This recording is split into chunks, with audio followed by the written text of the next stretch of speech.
Hello guys, ഇന്ന് ഞാൻ എങ്ങനെ നമുക്ക് നല്ലൊരു ദോശ ഉണ്ടാക്കാൻ പഠിക്കാമെന്നാണ് കേട്ടോ ഞാൻ കാണിച്ചു തരാൻ പോകുന്നത്. എൻ്റെ 32ാമത്തെ വയസ്സ് വരെ സത്യത്തിൽ എനിക്ക് ദോശ ഉണ്ടാക്കാൻ അറിയത്തില്ലായിരുന്നു. കല്യാണം കഴിഞ്ഞ് അതും ഇപ്പം ഡിജോയുമായിട്ട് മാറി താമസിച്ചതിന് ശേഷമാണ് ഡിജോയിനെ പഠിപ്പിച്ചത്. അപ്പം എങ്ങനെയൊക്കെയാണ് ഞാൻ ഈ ദോശ ഉണ്ടാക്കാൻ പോകുന്നത് ഞാൻ നിങ്ങളെ കാണിച്ചു തരാം. ഒരു ദോശ ഞാൻ ഓൾറെഡി ഉണ്ടാക്കി, അപ്പോൾ അത് ഞാനിപ്പോൾ കാണിക്കുന്നതായിരിക്കും. ഇനി ആദ്യം തൊട്ടൊരു ദോശ എങ്ങനെ ഉണ്ടാക്കാമെന്നും ഞാൻ കാണിക്കാൻ പോകുന്നതായിരിക്കും. ഈ ദോശ ഓൾറെഡി റെഡിയായി കേട്ടോ.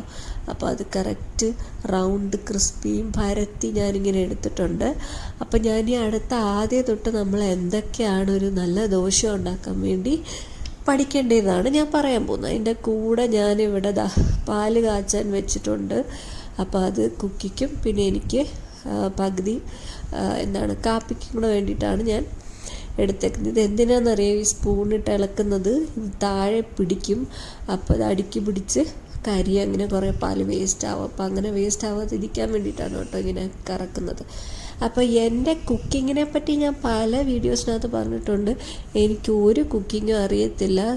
അറിയത്തില്ല എന്ന് പറഞ്ഞിട്ട് എനിക്കതിനകത്ത് അങ്ങനെ കുഴപ്പമൊന്നും ഉണ്ടായിരുന്നില്ല. കാരണം എന്താണെന്ന് വെച്ചാൽ നമ്മുടെ സ്കൂൾ ടൈം വരെ വീട്ടിലായിരുന്നു, മമ്മിയെല്ലാം ഉണ്ടാക്കിത്തരും.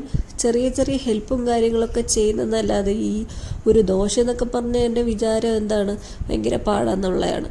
അപ്പോൾ ഈ മാവ് ഉണ്ടാക്കുന്നതെന്ന് പറഞ്ഞാൽ മാവെന്ന് പറയുന്നത് കുറച്ച് നല്ല അത്യാവശ്യം ഇഡലിയുടെ കൂട്ടല്ല, നമ്മൾ കുറച്ചും കൂടെ വെള്ളം ഒഴിച്ചിരിയും കൂടെ കുറച്ച് ഫ്ലോയി കൺസിസ്റ്റൻസിയിലാണ് നമ്മൾ എടുക്കേണ്ടത്. കാരണം ഒത്തിരി വെള്ളം കൂടിയാൽ ലൂസായിട്ട് മൊത്തം അങ്ങ് പോവും. അതുപോലെ തന്നെ ഒത്തിരി കട്ടിയാണെങ്കിൽ പിന്നെ പാടാണ് അത് ഇങ്ങനെ കറക്കിയെടുക്കാനായിട്ട്. ആദ്യം നമ്മൾ നമ്മൾ ഈ പാനാണെങ്കിൽ നല്ല തിന്നായിട്ടുള്ള ദോശക്കല്ലാണെങ്കിൽ വെച്ച് ചൂടായതിന് ശേഷം നമ്മളിങ്ങനെ കുറച്ച് വെള്ളം തളിച്ച് കൊടുക്കണം. തളിച്ച് കൊടുക്കുമ്പോൾ നമ്മളിപ്പോൾ കണ്ടപോലെ മുത്തുപോലെ അങ്ങോട്ടും ഇങ്ങോട്ടും പോകണം. ഇതാണ് കേട്ടോ ഏറ്റവും വലിയ ഇമ്പോർട്ടൻ്റ് ആയിട്ടുള്ള സ്റ്റെപ്പ്. ഇതെനിക്കറിയത്തില്ലായിരുന്നു. ഇങ്ങനെ പലർക്കും ചിലപ്പോൾ അറിയത്തില്ലായിരിക്കും. അപ്പം ഞാൻ പണ്ടൊക്കെ ഇങ്ങനെ ദോശ ചുടാൻ നോക്കുമ്പം ഇത് അങ്ങോട്ട് നമുക്ക് പരത്തി എടുക്കാനും പറ്റത്തില്ല, ഇളകത്തുമില്ല, നമുക്ക് തിരിച്ചിടാനൊന്നും പറ്റത്തില്ല. കാരണം അത് കറക്റ്റായിട്ട് ഈ ഒരു പാൻ ചൂടാവാത്തതുകൊണ്ടാണ്. അപ്പം നമുക്ക് എന്നിട്ട് ആ ഒരു കുഴിഞ്ഞ ആ ഒരു തവി കൊണ്ട് നല്ല രീതിക്ക് നമുക്കിങ്ങനെ പരത്തി എടുക്കാൻ പറ്റും. അതുപോലെ തന്നെ ഏറ്റവും മെയിനായിട്ടുള്ള ഫസ്റ്റ് സ്റ്റെപ്പ് എന്ന് പറയുന്നത് ഞാനിപ്പോൾ പറഞ്ഞതിൻ്റെ വെള്ളം ഇടുക. അത് ആദ്യത്തെ വട്ടം മാത്രം നിങ്ങൾ ഇട്ടാൽ മതി. ഓരോ ദോശയും ഇടുന്നതിൻ്റെ മുന്നേ നമ്മളിങ്ങനെ വെള്ളം തളിക്കേണ്ട ആവശ്യമില്ല. ഫസ്റ്റ് ടൈം നമ്മൾ ആദ്യത്തെ ദോശ ചുടുമ്പോൾ നമ്മുടെ പാൻ കറക്റ്റ് ചൂടുണ്ടോയെന്ന് അറിയുന്നത് എപ്പോഴാണ്? ഈ മുത്തിങ്ങനെ പോവും. ഇല്ലയെന്നുണ്ടെങ്കിൽ എന്തോ പറ്റുമെന്ന് പറഞ്ഞാൽ നമ്മളിങ്ങനെ തളിക്കുമ്പം മുത്ത് നല്ല വെള്ളം പോകത്തില്ല, ഓടത്തില്ല. അത് ആ ഒരു സ്ഥലത്ത് തന്നെ ഇരിക്കും. മറ്റേതാണെങ്കിൽ ഈ മുത്ത് ഓടിക്കളിക്കുന്നതിൻ്റെ കൂട്ടിങ്ങനെ അതിങ്ങനെ മൂവ് ചെയ്യും. അപ്പോഴാണ് നമ്മൾ അറിയുന്നത് അതാണ് കറക്റ്റ്. ആ സമയത്ത് നമുക്ക് ഈ ഒരു മാവ് ഒഴിക്കാൻ പറ്റും. അതുപോലെ തന്നെ അത് ഡിജോയുടെ ടിപ്പാണ് കേട്ടോ, ഭയങ്കര ഇമ്പോർട്ടൻറ്റ് ടിപ്പാണത്.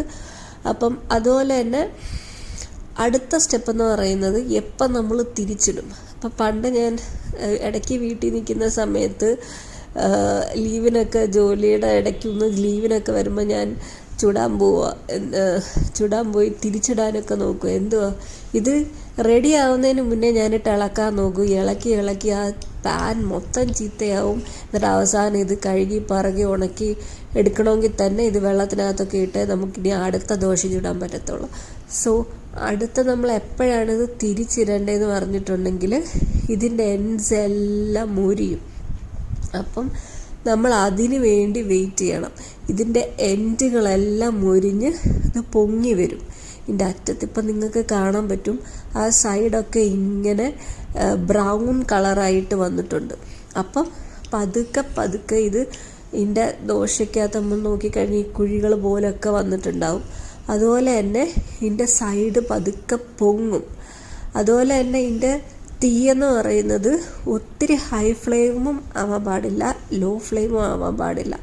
ഒരു മീഡിയം ഹൈ, അതായത് ഭയങ്കര ഹൈ അല്ല, മീഡിയത്തിൽ നിന്ന് ഇച്ചിരിയും കൂടെ കൂട്ടാം, അല്ലെങ്കിൽ ഒരു മീഡിയം ആണെങ്കിലും കുഴപ്പമില്ല. അപ്പം നമുക്ക് എപ്പോഴും കൂട്ടിയും കുറച്ചൊന്നും ഇരിക്കേണ്ട കാര്യമില്ല. ഒരേ ഫ്ലെയിമിൽ തന്നെ നമുക്ക് പെട്ടെന്ന് ദോശ ചുട്ടെടുക്കാൻ പറ്റും. അതുപോലെ തന്നെ നമുക്ക് ഇതിനകത്ത് എണ്ണയുടെ ആവശ്യമൊന്നുമില്ല, എണ്ണ സ്പ്രേ ചെയ്യോ തൂക്കേണ്ട ആവശ്യമൊന്നും ഇല്ലാതെ തന്നെ നമുക്ക് അടിപൊളി ഒരു ദോശ ചുട്ടെടുക്കാൻ പറ്റും. അപ്പം ഇവിടെ നിങ്ങൾക്ക് കാണാൻ പറ്റും, ഇതാ ഇളകി വന്നിട്ടുണ്ട്. നമുക്ക് തന്നെ കാണാൻ പറ്റും, ഒന്നും ചെയ്യേണ്ട കാര്യമില്ല. ഇത് നമ്മൾ പരത്തി സ്ഥലത്ത് പൊങ്ങി വന്നിട്ടുണ്ട്. ഇതുപോലൊരു തിൻ ഇതും കൂടെ വേണം, ചട്ടുകം പോലത്തെ ഇത് പേര് കിട്ടുന്നില്ലല്ലോ, സ്പാറ്റുല പോലത്തെ.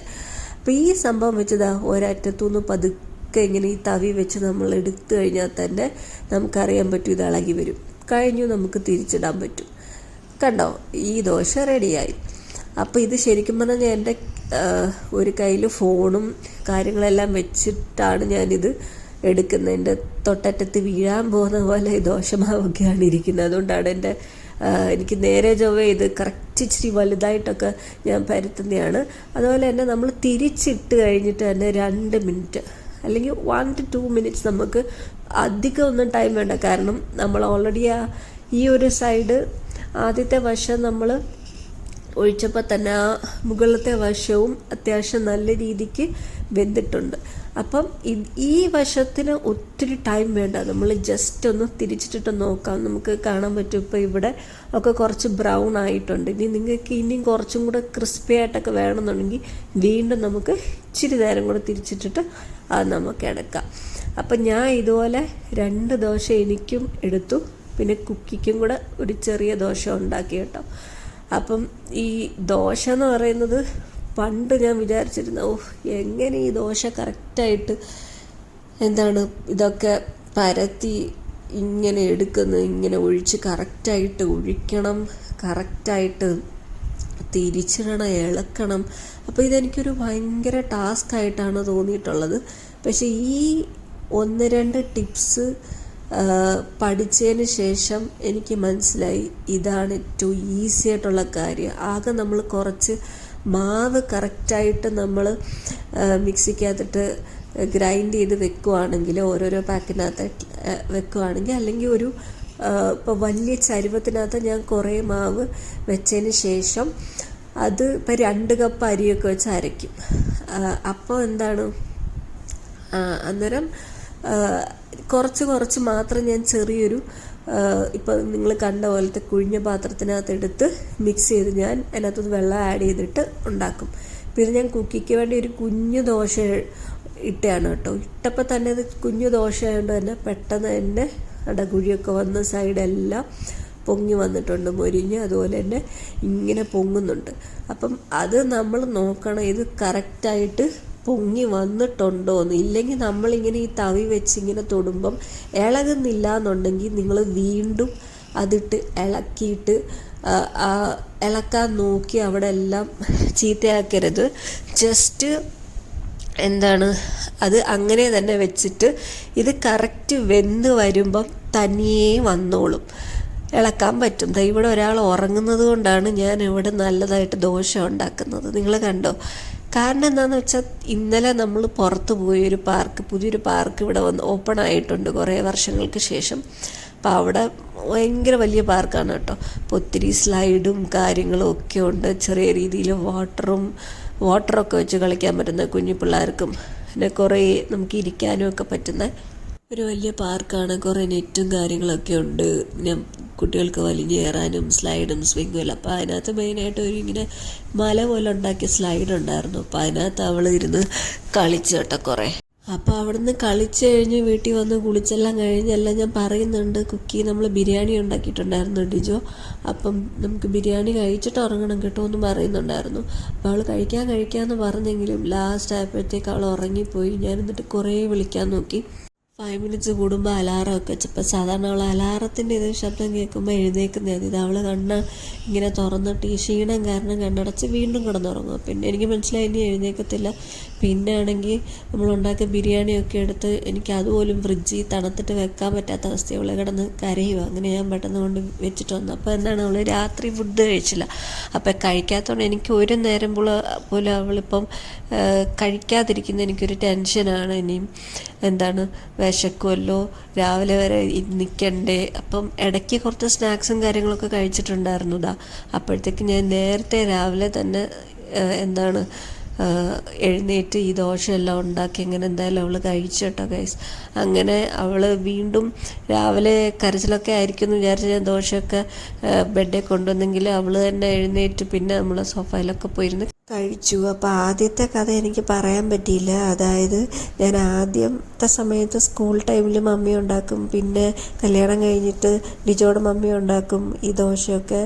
ഞാൻ ആ സമയത്ത് ഉച്ചക്കത്തേക്കുള്ള ഓരോന്നൊക്കെ അരിഞ്ഞൊക്കെ കൊടുക്കുമായിരുന്നു കേട്ടോ. അത് തന്നെ ഞാൻ വളരെ പതുക്കെയാണ് അരിയുന്നത്. മമ്മിയാണെങ്കിൽ സ്പീഡി അരിഞ്ഞ് എപ്പോഴേ കറികളൊക്കെ ഉണ്ടാക്കിയേനെ, തോരനൊക്കെ. അപ്പം മമ്മി പറയും ഞാനിത് ചെയ്തോളാം, മക്കളങ്ങ് പോകുന്നു മമ്മീൻ്റെ അടുത്ത് പറയാതായിരുന്ന അവസ്ഥ. പിന്നെ ഇപ്പം നമ്മുടെ കിച്ചണിൽ നമുക്ക് സ്വന്തമായിട്ടൊരു കിച്ചൺ കിട്ടുമ്പോഴത്തേക്ക് എന്തായാലും നമ്മൾ തന്നെ കയറി ഉണ്ടാക്കണമല്ലോ, കൊച്ചിന് കൊടുക്കണമല്ലോ. അപ്പം നമ്മളെന്തായാലും ഓരോന്നുണ്ടാക്കി പഠിക്കുമല്ലോ.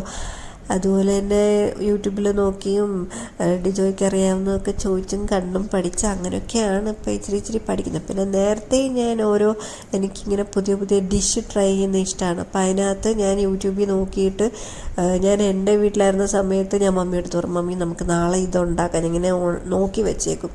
എന്നിട്ടെന്താ, ഞാനാണെങ്കിൽ അവിടെ ഇരുന്ന് എല്ലാം നോക്കി വെച്ചിട്ട് ഞാനിങ്ങനെ വീഡിയോ കണ്ടുകൊണ്ടിരിക്കും ഒരു ബ്രൗസറിൽ. എന്നിട്ട് ഒരു യൂട്യൂബിനകത്ത് ഞാൻ കയറിയിട്ട് ഇത് നോക്കും. എന്നിട്ട് മമ്മിക്ക് പറഞ്ഞു കൊടുക്കും, ഇത് ചെയ്തിട്ട് മമ്മി അങ്ങനെ ചെയ്തു, അങ്ങനെ കറി ഉണ്ടാക്കും. അതിന് അവിടെയും ഞാനൊന്നും ചെയ്യുന്നില്ല കേട്ടോ, ഞാനിങ്ങനെ പറഞ്ഞു കൊടുക്കത്തേ ഉള്ളൂ മമ്മിയെടുത്ത്, ഇത് ചെയ് അങ്ങനെ ഓരോരോ സ്റ്റെപ്പ്. നമ്മൾ ഇപ്പോൾ നോർത്ത് ഇന്ത്യൻ ടൈപ്പ് അങ്ങനത്തെ എന്തെങ്കിലും കറി, ഇപ്പോൾ പനീറിൻ്റെ അല്ലെങ്കിൽ ചിക്കൻ്റെ എന്തെങ്കിലും നോർത്ത് ഇന്ത്യൻ കറി അങ്ങനെ. അപ്പം അതാണ് കാര്യം കേട്ടോ. അപ്പം ഇതൊക്കെയാണ് ഇന്നത്തെ വീഡിയോ. അപ്പോൾ എല്ലാവരും ഒന്ന് ലൈക്ക് ചെയ്യുക, ഷെയർ ചെയ്യുക, സബ്സ്ക്രൈബ് ചെയ്യുക. ടാറ്റാ.